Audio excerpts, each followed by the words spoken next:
This is Building Lifestyles, a show designed to help everyday Australians create a lifestyle that inspires them using property development strategies. On the show, you'll hear from everyday people changing their lives doing property development. You'll learn from their successes as well as some of the challenges they've faced along the way. We also talk to experts from a range of fields who share specialised techniques that you can use to accelerate your property journey. I'm your host, Amanda McEwen, and I'm the founder of the Rising Star Developer. And I'm really passionate about helping everyday Australians build lifestyle using property development.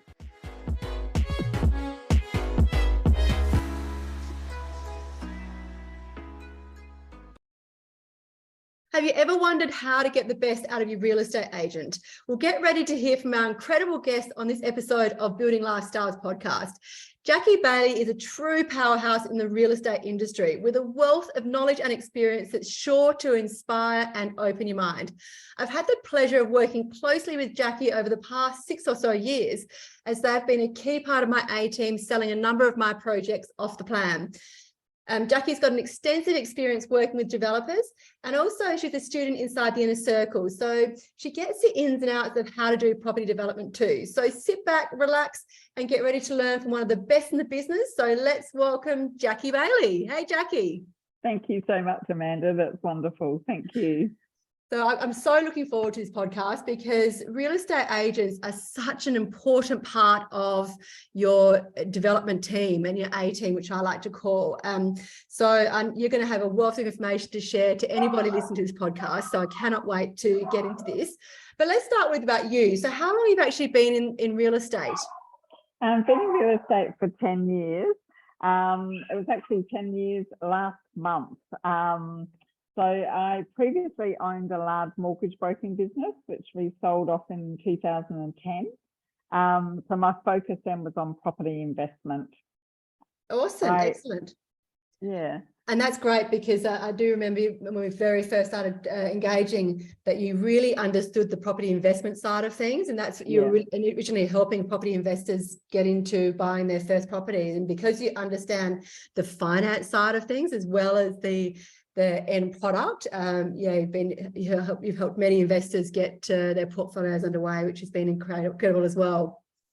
Yeah, we built a lot of, when we first got our license, we focused just on investment, and we were doing a lot of coaching, mentoring, and taking people through that, and doing a lot of house and land builds for clients. So we'd build about 30 homes a year with our clients, and would be involved in the build process, meeting site managers on site, doing final building inspections. So it's given us a huge, broad space of knowledge, both, as you mentioned, with the mortgage broking as well. Yeah, exactly. And so what do you think has been one of the keys to your success as being an agent? So really, it's my multiple diverse skills. So if we have a look at, the mortgage broking, so we own that, my husband and I own that business for 20 years. We franchised it around Australia. So we have a lot of business knowledge, mortgage broking. We were mortgage managers. We've also been involved in flipping properties. So renovations and flips. We've subdivided. We've bought homes in New Zealand. We've probably constructed over 100 homes for clients in total. And also understanding and educating my vendors on the things that would increase the value of the property once constructed. Yeah, and if I can add to that, Jackie, I think one of what I see in your key success is you're so incredibly generous with your time and your expertise, and you really take the time to understand whether it's me from a developer or even the purchasers that you've sold our properties to. You actually take the time to really understand what their needs are first. So I actually think that's one of the key things that's also really helped with your success too. Oh, thank you. That's great. So let's start talking about this. We're mainly focusing on the development side of things here. So what do you think the difference is between selling off the plan versus on completion from a real estate agent's perspective? Yeah, it's definitely a whole different skill set. So if we look at both, if you're selling a completed home, ready to go, it's styled, it's on the market, then it's a matter of good negotiation skills, and people can be in their home in 30 to 45 days. So it's a much easier process to sell an established home compared to selling off the plan. So why is it different? It is because you're having to build the dream. So you first focus on what that client is looking for. Are they a homeowner or an investor? So the language is completely different no matter which party you're talking to. A homeowner will want to know about what inclusions, what will the taps look like, where their kids can go to school, is there a park to walk their dog? You know, there'll be different things that will be a lot more focused. They'll also have a lot of fear. So a homeowner will often have fear around interest rates, the time it takes to build. Are there going to be any surprises with the building contract as far as, you know, is it a fixed price, things like that. Then the language that we use for investors is all about a return on investment. You know, they might be buying off the plan, secure it now, pay your deposit, and don't have to pay the balance until it's secured in 12 months' time or completed in 12 months' time. That means they're buying in at the market now. They don't have the holding costs. They want to know the rent return and how long it's going to take to get a tenant. And so there's different things that they'll be looking for. And again, the language changes again if you're talking house and land, because then there are holding costs and there are, you know, and so your language has to be adjusted to it. But it's really back to the core focus of what their dream is, what their end result is, and how you can use the language to talk to them as they, you know, desire to achieve their goal. So I can imagine from a real estate agent's perspective, it takes a lot more time to sell something off the plan versus on completion then. 100%. And you need to have that skill set to be able to do it. You need to keep them emotionally connected to the property, keep them involved in the journey so that they're not sort of getting buyer's remorse, you know, and especially if you're talking to a homeowner, if they know that they're going to get their dream home, but it's 12 months down the track, what we've got to do is keep them really engaged so that they're not sort of going, oh, I could just go and buy that now and it's all finished and I can be in my home in 30 days, you know. So we've got to keep them, you know, we've got to continue to monitor the situation. There's no buyer's remorse, get them through that first initial part so they're fully engaged and committed, but then keeping them updated, keeping them excited on the way, so they're getting regular updates to feeling part of the process. So yes, it's harder, 100%. It is a longer process because you're talking 12 months of keeping the people engaged, and also generally payment as far as commissions earned can be 12 months down the track as well. I think that's a really good point to raise as well, Jackie, because I think that can sometimes get lost from a developer or a person selling a product, to understand that it takes longer for you to get paid too. So yeah, as a result of that, you'd expect agents to be charging a higher commission rate for the amount of work and the extra delay in time before you get paid. Yeah, definitely. It does take a higher skill set, and if you look at it time per hour, you know, you need to charge slightly more because it is a long journey that you're doing together. Yeah, for sure. And I certainly know from my personal experience as well. I've worked with agents in the past as well who don't get property, don't know how to sell off the plan. And it's certainly something that I teach my students is you've got to make sure that you're engaging agents. If you are selling off the plan, they really need to have experience in doing that, because it is such a different skill set and it's such a different customer journey as well. And if you don't understand that, it can be a really bumpy ride for the purchaser, but also for the developer too, and the real estate agent. And that's an important point that you've actually raised is I see some vendors that will just lock into the agent that they bought the property from purely because, you know, they want to give back, and that's a great ethical choice. And I fully support that. However, is that person the right one to be able to sell off the plan?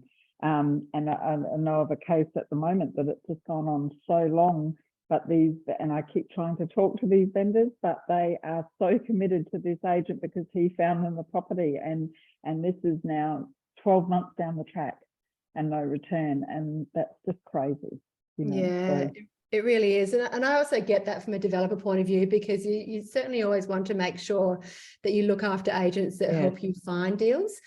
So what I tend to do is that if I'm in that situation, I'll try and work out some favourable terms to at least give that agent an opportunity for a period of time to have exclusivity to sell that property. But if they're not performing, then that then goes to general, and I can bring in more skilled personnel. So, but I think, like with anything, you want to make sure you communicate that up front and keep that open and transparent. I really agree. And what the professional developers do or look for is that they are running a business. This is costing them money. So I really like how you've worked like that, because you're honouring that agent that's giving you the site, but you have set the boundaries of their performance. And if they haven't performed by a certain time, we open it up to the general market. Yeah, definitely.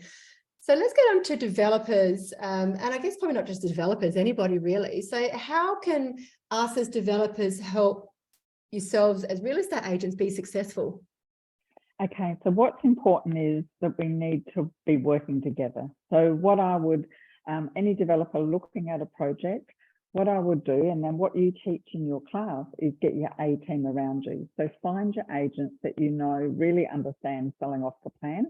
And then when you're looking at a site, engage those agents to get an idea, or what do you think these would sell for? What's the demand for in the area? You know, what do you think will work best? Are we better with a single story, a two-story? You know, just get some input from that agent. So engage the agent early in the planning and the development, even when you're looking at a site. You know, you mentioned before, I'm happy to give of my time. I want my developers to be successful. So I would rather be in early and be able to give some input, especially if they're new on the journey, and try and help them with some good guidance. Yeah, and I think you raised a really good point there, Jackie, because you're the one that's on the front line, right? You're the one speaking to our target market. You know areas, purchasers are telling you what they want all the time, and us as developers don't have that same level of visibility. So to be able to tap into what you're hearing, to then be able to create product that the market actually wants, is such an important part of the development process. Yes, 100%. It's so important. And, you know, if I can be there, especially if you have some new developers, if I can be there early in the journey and help guide them and where to sort of be spending their money and so forth on marketing, which we'll talk about shortly, but just guide them in the whole process of what happens next and help them make wise decisions to get the best return. Yeah, absolutely. That's so important. So let's talk about some of the risks, because as you know, there's a very strong risk element of the way that I teach, partly because of who I've married to, who's always very risk averse. So I get it drummed into me on a daily basis, and I pass that on to everyone. But what are the common risks that you see that property developers face, and how can real estate agents help to mitigate those risks? Okay, so the biggest thing that I see is when a developer pays too much for a site. So they might have done their numbers and they've perhaps not engaged the agent early, and they're overinflating the end expected price, and the market has adjusted and it's not going to sit there. So then they've gone in with those figures, they've paid too much for the site, and then what they're trying to do is just recover and go, I want X amount of dollars, you know, for this property, but the market's not there anymore. So paying too much for the site is definitely one. Incorrect designs and floor plans, so being really careful about what you're doing and making the flow of the property work, making sure you know the area you're working in. You know, is it an area in the eastern suburbs where you might want a lot of downsizes? You might want a main bedroom downstairs if you're doing a two-story. You know, what's your demographics that are going to be buying these homes, and what will they need, and make it more desirable. Also spending too much on items that won't actually give you an end value. So there'll be certain things that you put in that you think, yes, this will really work. You know, obviously we need the dishwashers and different things, but certain areas will need 2.7 ceilings. You might be going for a 3-meter ceiling. You're in a more high executive premium home. So some of these little 1%ers are worth putting in if they know it's a value add and you can get that back. Yeah, so, and that's a value that definitely is agents that you can help developers fine tune, because once again, you hear what people are wanting, you understand our target market. And I know certainly when I'm looking for a project, I'm relying on feedback from agents to tell me what is the target market, what do they want in that area. And sometimes there's a couple of different target markets in there, depending on the type of product that you're creating. But and I know, Jackie, you've certainly looked at floor plans of mine in the past and providing feedback on those floor plans as well. This is for those of you listening, this is a huge amount of value that agents provide to you that you may or may not even realize that they can offer to you. So they are such a key and important part of your team that can really help you make or break your project. Yeah, 100% agree. And it's as I've mentioned before, just bring us on early, get your team around you and get that input early. Yeah, that's right. And helping with your market research analysis to make sure that you're minimizing the risk and that us as developers are creating not what we want to create, but what actually the market wants you to create. And that certainly helps from a risk minimization perspective as well. And make sure that we're creating the right product that people actually want to buy. And the best person to tell us that is the real estate agents who are on the front line. Yeah, for sure. So can you give us an example of how you've helped a property developer de-risk their project in the past? And I know you've done it for me many times, but I'd love to hear from your perspective. So it can be through floor plans. We've recently had a developer come to us that had already bought a site with some plans. We were able to look at those plans, readjust them and turn that into a 4-bedroom home. That's now lifted the end value of that property. It's made that project more valuable and more profitable. So that's just one example of how we can do things like that. The other is, marketing early, having quality renders, getting out, not being fearful of spending money on marketing, and I'll talk about that a bit later. There's a lot of times where people, developers are sort of start to compromise on that part. That's just such an important part. Oh, absolutely, because when you do pre-sell, if you choose to pre-sell your projects, is something that I certainly recommend at least to pre-sell to get rid of most of your debt. You do need to be able to help our agents sell the dream, and using that is using tools such as renders, which are photorealistic images.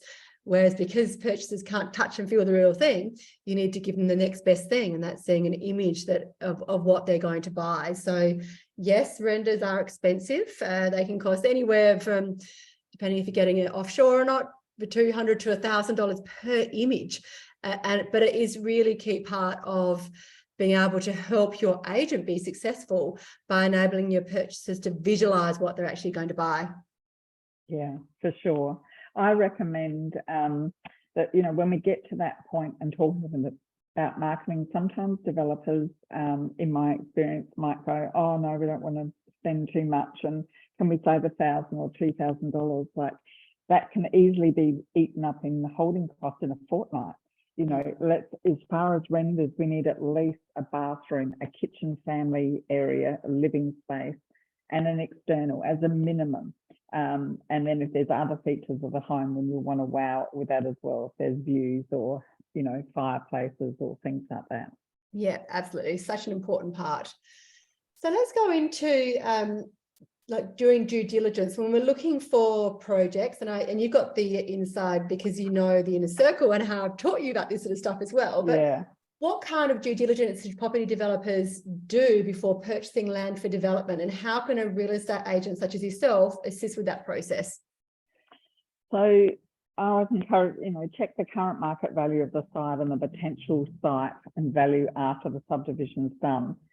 Complete the due diligence using realistic values. So one of the things, as a trusted agent, I know, and I'm also in the Rising Star Circle and love working with you. So I know that risk is a big thing and you cover off on that. And likewise, I like to be a little bit more conservative on the end price. Now, it's not that we can't get it, because I will get it. If there's money on the table, I will get it. But I also know from a developer's point of view, that we've got to avoid as many risks as possible, and I would rather, sort of over deliver, and get that higher price on the end, but go in with some realistic conservative figures. So there are agents out there that obviously would love to just win the listing, and sometimes they can talk things up and not have the real sort of facts at hand. I like to sort of say, okay, I think for this project we can get 800. I'd like to see it at the 850, but do your numbers on the 800 and see what the return is and so forth. So at least we've built in a little bit of a range there if needed. Yeah, absolutely. And as with any information you get, whether it's from an agent or what have you, you always need to, as a developer, you need to go and validate that as well and make sure you're comfortable with those numbers, and you're using numbers that make sense. So for example, if you some agents will boost up their price to help get the deal across the line. So Yeah. you need to make sure you're understanding what the vested interest is as well to make sure that those numbers that are pulling into feasibility make sense as well. So yeah, so certainly you help with that, and I know you mainly help with that by also a lot of agents provide comparables as well. So comparable sales within the area that can certainly help with due diligence. If you don't have access to a tool such as RP Data, which is a paid subscription, a lot of agents have access to all this information as well, where they can provide you comparable sales for the raw land, but also for the completed product as well, which can really help you fine tune your feasibilities as well when you're doing your due diligence on deals too. So let's go into negotiation. This is always a goodie and the part that agents do really, really well because you're trained and this is your, one of your key skills. But what do you feel as an agent, what is the best way to negotiate with vendors to achieve a win-win outcome? So it's a challenging one because I'll put on both hats here. So obviously, if I'm selling a development site, always, whether I'm selling for a developer or vendor, they're who I work for. So I need to be achieving the absolute maximum I can for my vendor. So with a potential development site, I always believe in going on market. I know there are some occasional off market, and I know developers love off market sales. We are governed by some pretty strict laws, and it came back kind of in the 80s and 90s where there was a lot of mate deals going on and a lot of, eastern suburbs homes being sold for under market value. So now to avoid a lot of that, as I said, we've got a lot of laws and restrictions around that. I personally prefer to go to market. Now, whether it's and depends on the situation, an auction or best offers buy or something like that campaign. That's what I generally do for those sites. Just so that people understand, if it is off market, for me as an agent, I would need to go to all of my developers and database. I would need to extract offers. I would need to save all of those on file. I have to be, we get audited. So I have to prove that this was not something that was just sold to a mate that you could profit from it. So that's from a developer's point of view. When I put my hat on that I'm on work, for a site, if I'm working for my developer, then what I like to do, and knowing, like working with yourself, we always have a fixed price to work to. You've negotiated hard with your builders and contractors. I don't actually give anybody the option to discount or do it. If the price is $850, it's $850. That's what it is. So I don't, people say, oh, can I put an offer in? No, the price is $850. So, and then I just sell the benefits of why they would want to be in this area. Again, using those key points that, whether they're homeowners or investors and so forth. So at all times, I have to work for who's paying for for my services, which is our vendors, or for developers. That's who I need to be working for. Yeah, absolutely. And with the way that my philosophy in business and in life is always win-win. So yeah, as a developer, we go and crunch our numbers, and yes, you want to get the cheapest value for the purchase for the site that you can. But the way that I always deal with vendors is I'll work out the deal based on my commercials, and that's the number I can afford to pay for a deal. So if it means I get it less, then so be it. But at the end of the day, if I end up offering a bit lower amount first and they accept it, if they're happy with that and I'm happy with that, then great, it's win-win. And I always make sure that I'd never try and intentionally screw people down to the part where they're not making any money either. I think everyone deserves to make money. And if you know your numbers, I think it's very possible to make it a win-win outcome. Definitely, yeah. So you've got a lot of experience with developers. What are 3 things that not so good developers do, and why should people avoid doing these things? Okay, so some of the things I've thought about here is one with the marketing. I've mentioned that previously, but just, taking the project from start, and then getting to the stage of actually marketing, and then starting to skimp and scrape and save 1,000 or 2,000. That's where you need to be investing. I don't look at it as a cost, it's an investment. You want to get your project sold. I mean, how great will it feel if the project is sold off the plan before construction even starts? That de-risks your project completely. And yes, you might have spent 2,000 or 3,000 more because you've got beautiful renders and you've gone to the market early and so forth. So marketing, definitely just look at it as an investment, and it will save you time and money in the end, and a lot of pain. Paying too much for the site is where I see, and then they use the pray and wait technique.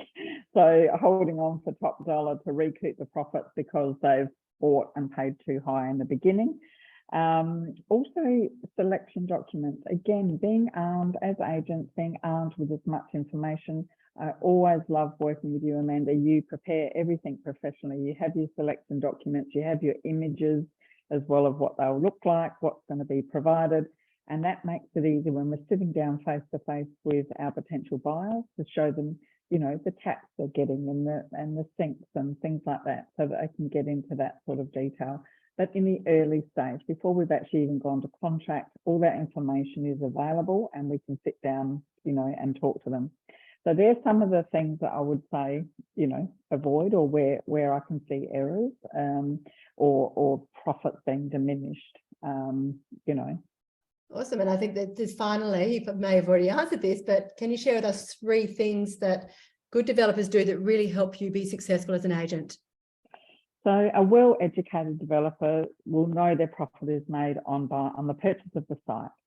So they'll engage with an agent early in their decisions. They'll partner with them on the project. So, you know, getting that information so that they know their limits of what they need to pay, you know, using your spreadsheets. Like, I don't know how many hundreds of deals I've gone through and culled myself, but it works, and it just doesn't make you get emotionally involved. It allows you to make good choices, to make sure you built your buffer in for your risks and so forth. Make sure they work on their plans and selections and inclusions for council approval. Don't compromise on renders. Can't say that enough. Just, you know, at least the bathroom, the kitchen, the living area, and the external at the minimum. And that'll help your purchasers feel engaged and excited about their journey. Thank you. That's amazing. So Jackie is in South Australia, Adelaide. I didn't clarify that up front. So we're very lucky in South Australia to have access to Jackie. But regardless of where you are listening from around Australia, Jackie has shared with us so many nuggets of gold there that are really going to help you engage better with your real estate agents, but also realize that real estate agents are such a key part of your team. So when we're looking for real estate agents, asking those right questions to making sure we're choosing the right agents with the skills that are going to help you and work very, very closely and collaboratively with our agents. So thank you so much, Jackie, for sharing your wealth of experience. It's been an absolute pleasure. And I know so many people are going to get so many nuggets of gold out of here that's going to really help them in their development journey. So thanks so much. Thank you. You're very welcome. Bye for now.